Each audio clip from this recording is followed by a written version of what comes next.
Prophet Ibrahim alayhi salatu wasalam, a perfect exemplar role model. He's someone whom Allah sets as the standard. وَتِلْكَ حُجَّتُنَا آتَيْنَاهَا إِبْرَاهِيمَ عَلَى قَوْمِهِ. We gave him our argument to prove Tawhid, armed and equipped by Allah's supreme arguments for proving Tawhid. أُولَٰئِكَ الَّذِينَ هَدَى اللَّهُ فَبِهُدَاهُ مُقْتَدِهِ. It is addressed directly to the Prophet, so you also follow their guidance. Can you imagine? We're talking of prophets whose guidance is being set as the standard for even our beloved messenger. I want to draw your attention to a litmus test that Ibrahim alayhi salam uses as an argument and a hujjah to disprove the divinity of those for whom divinity was being falsely claimed by the people of his time. How did he seek to prove to them that the entities that they were considering to be divine, how did he prove to them that these are not gods? Whenever a false claim is made about an entity, that an entity is something which it is not, there needs to be a test to disprove that. So for example, let's say somebody claims to be me. There's a claim being made about someone that this person is Syed Ali Hur. The person that you see here, this is not Syed Ali Hur. That person is Syed Ali Hur. How do you determine? How are you going to judge this? You need to ask yourself, there must be certain unique traits or qualities that should not be found in someone else. So when you design a litmus test to determine whether someone is Syed Ali Hur or not, you need to come up with something that only Syed Ali Hur has. So for example, if you say, well, to identify Syed Ali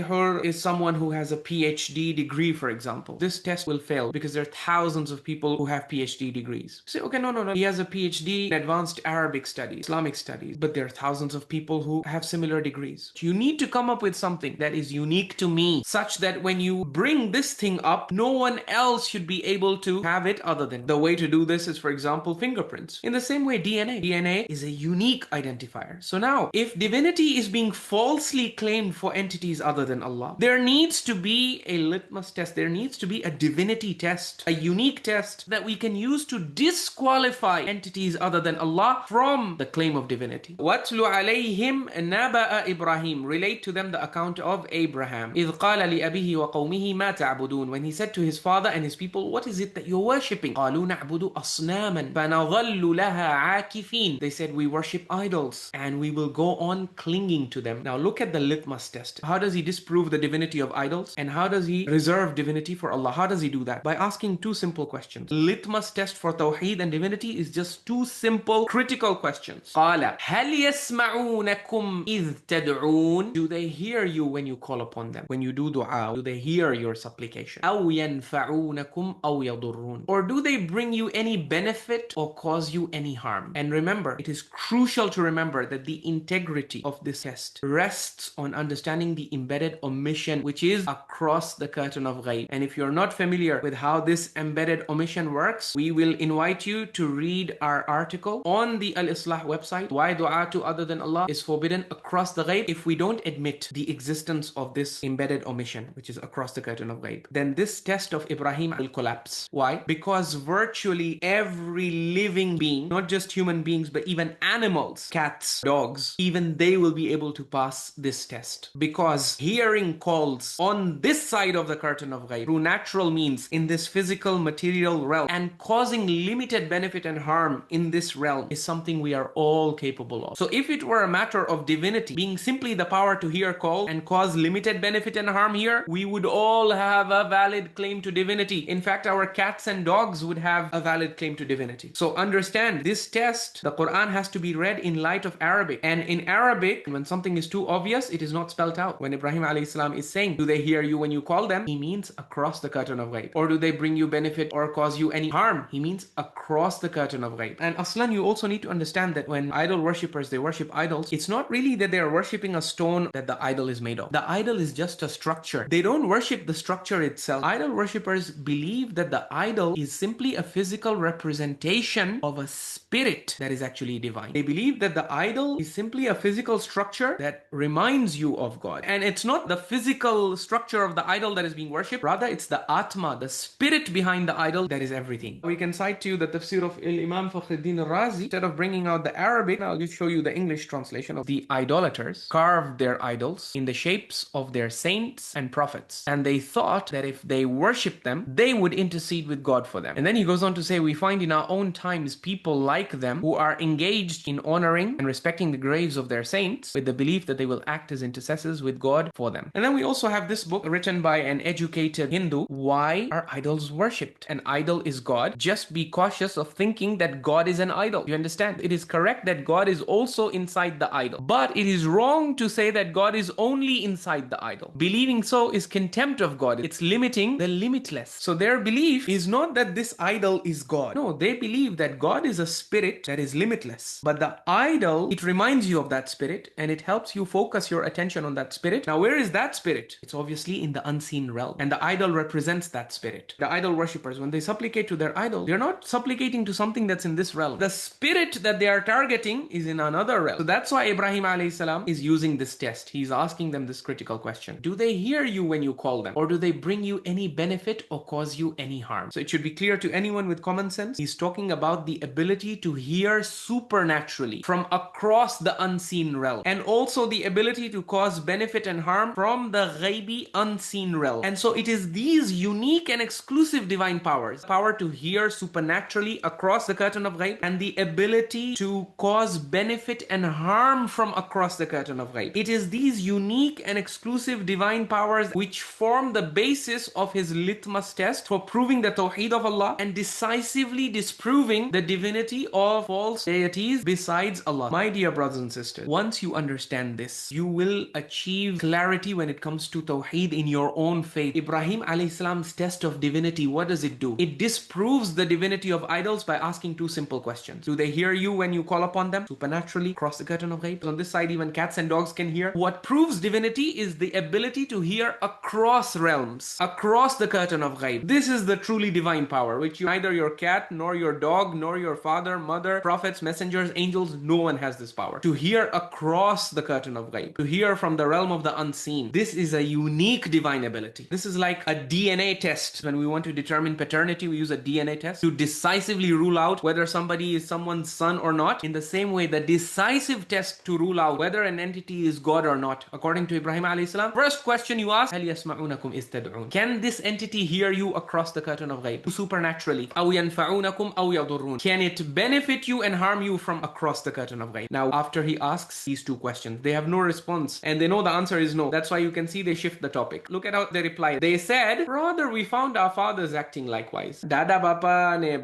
abada karta tha, ne ame blindly follow kareche. This is our wazazivetu, our forefathers used to do this, our ancestors were doing it, and we're just blindly following in their path. We don't understand. We haven't really thought through our practice. When we opened our eyes, our society, community was doing this. We asked, what is this? They said, this is the way of our forefathers. And so we jumped on the bandwagon and we started doing as they were doing. And that's why they avoid answering his two questions. Even they realize that the answer to these two questions is no. Deep down, we know idols cannot hear us. So we can't say yes, but we also don't want to say no. Because if we say no, then their divinity gets disproved. But now you need to ask yourself, you need to apply this to yourself. Look at the entities you are calling upon and that you are supplicating to. So for example, Ya Ali Madad has become like a mantra. We see this at the shrines. People ask du'as, du'a tawassul, du'a al-faraj, Ya Ali, Ya Muhammad, Ya Sahib al-Zaman, Abul Fadl al-Abbas. You ask them for help. So now apply the divinity test of Ibrahim alayhi salam here also. When we ask you, is Imam Ali alayhi salam divine? Are the Imams of Ahlul Bayt gods besides Allah? Obviously with your mouth you say no, they're not. Astaghfirullah, that would be shirk, that would be kufr.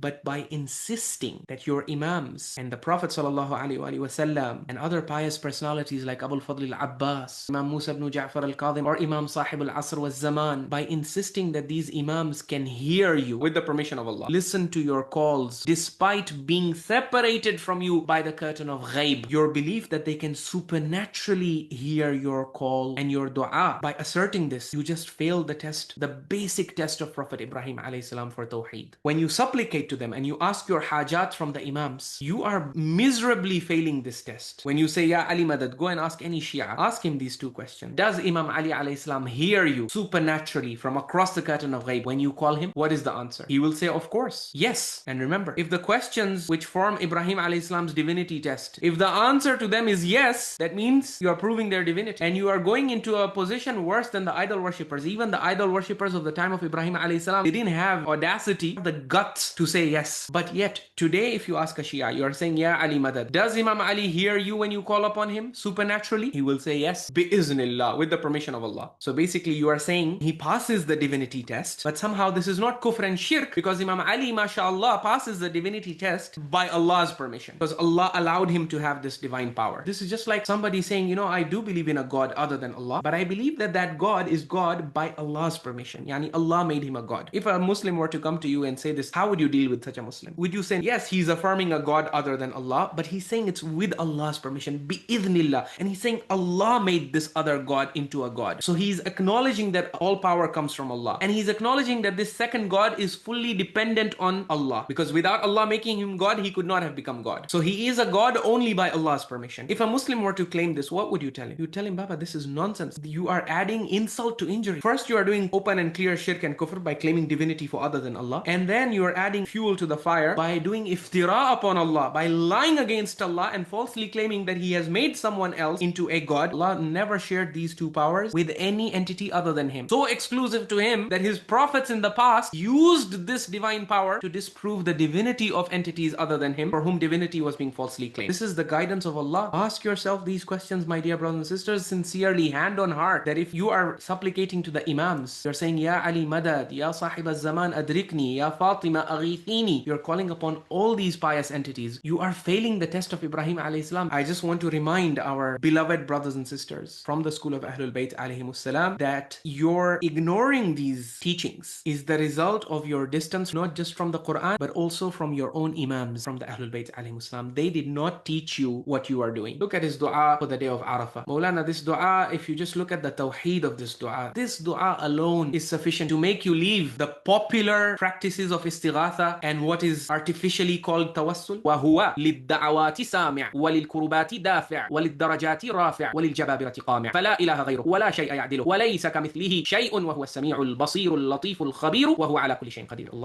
Allah, He is the one who hears supplications across ghaib. He is the one who averts afflictions. He's the one who elevates the darajat. He's the one who knocks down the tyrants. The Muslim Ummah today is greatly suffering from the tyranny and oppression of tyrants. This is a reminder to all those who are losing hope for our Muslim brothers and sisters in Gaza and in Palestine. Don't forget the fact that Allah, this is His specialty. This is His unique divine attribute, that He's the one who delivers knockout blows and destroys the tyrants. So this is Imam al-Hussein alayhi salam. Come to the son, Imam Ali ibn al-Hussein, Zainul Abidin, Alhamdulillahi alladhi ad'uhu. All praises for Allah whom I call upon with my needs. All praises for Allah whom I supplicate to. All praises for Allah whom I call upon with my needs whenever I wish. And I entrust Him with my secrets without an intercessor. Without an intercessor. There's so much focus on our pulpits. We are too far from Allah. We are too sinful. Imam Zainul Abidin alayhi salam is teaching this dua to Abu Hamza Somali. Our way, the way of the Ahlul Bayt, is that we entrust our secrets and call upon Allah for our needs. We do it without an intercessor. We do not need any wasila in dua. Do you know why? Because Allah has clearly said in the Quran, Ud'uni astajib lakum. Call upon me and I'll answer you. He doesn't say call upon the intercessor, then the intercessor will forward your email to me. There is no forwarding in Allah's court. All praise is for Allah, apart from whom I do not do ad'u. I don't do dua, I don't plead, I don't beg but Him. وَلَوْ دَعَوْتُ غَيْرَهُ. If I had done dua to other than Allah, Imam Ali alayhi salam, the Prophet sallallahu alayhi wa sallam, angel, any entity across the curtain of ghaib, if I were to plead to others, لَمْ يَسْتَجِبْ لِي دُعَائِي, they would not respond to my call. My dear brothers and sisters, what we are calling you towards is nothing crazy, and it's not coming from a place of hatred, or I don't know what people think when we sometimes preach this message, oh, ane bughsche, they hate our community, or they this or that. No, we want to reconnect you with the beautiful, beautiful Quran verified Tawhid that's found in your own books. You have turned your backs on your own books, on your ultimate book, which is the Quran, on your ultimate role models, the Imams of Ahlul Bayt alayhimus salam. They are the best role models that anyone in this ummah can have after Rasulullah sallallahu alayhi wa sallam. Look at how beautifully it gels with the Quran, with the Tawhid of Prophet Ibrahim alayhi salam. Throughout the du'as of the Imams, you will see them saying that no one hears our calls when we call across the curtain of ghaib other than you. And we also testify that no one can benefit or harm across the curtain of ghaib other than you. So that's why, my dear brothers and sisters, our da'wah at al-Islaah is a call to return back to the Tawheed of the Prophets, of the Quran, of your own Imams, these beautiful personalities who taught you the purest Tawheed. And that's why if today, unfortunately, the communities have immersed themselves in deviation and error and bid'ah and shirk and khurafat, doing acts of worship which are only supposed to be reserved for Allah at grave sites and at mausoleums and at adriha. Let no one blame this or put the blemish for this on either the Quran or the Prophet or even the Imams of Ahlul Bayt alayhimus salam. They taught the opposite of this. They practiced the opposite of this. This is the guidance of Allah. Ask yourself these questions, my dear brothers and sisters, sincerely, hand on heart, that if you are supplicating to the Imams, we ask you, do they hear you when you call upon them? If you say yes, then even if you deny with your mouth, you say, no, I don't call them God. But you just prove their divinity. By answering this question, yes, you're proving their divinity. Even if you don't say with your mouth, that's what you're doing. It's just like if you have a son and you deny that he's your son, and then we bring you a paternity test, we show it to you with DNA proof that this guy is your son. But you say, no, I don't accept him as my son. Can you change the biological fact that he is your son? You can't, because that's proven by DNA. The DNA test is proving that he's your son. So in the same way, you are living a contradiction. With your mouth, you deny the divinity of Imam Ali. You say, astaghfirullah, he's not God. He is a slave of God. He can't be God. To say he's God is shirk. It's kufr. It removes you outside the fold of Islam. But when we do the divinity test, you are failing the divinity test.